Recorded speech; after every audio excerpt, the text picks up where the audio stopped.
সান্নিধ্য লাভ করে বা উমেশচন্দ্র নাগসুদের হাত ধরে বারোদিতে আসেন। তার আগে উনি দাউদকান্দিতে এসেছিলেন ডেঙ্গু কর্মকারের কে উদ্ধার করতে। 1268-তে লোকনাথ বাবা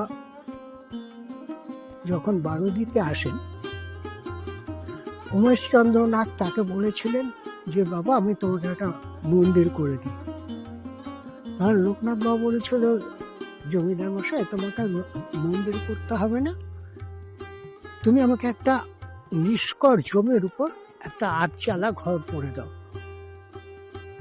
তা বারোদি মৌজায় 46 দাগে আমাদের 46 শতক একটা নিষ্কর জমি ছিল, যেটা ছিল শ্মশান ভূমি।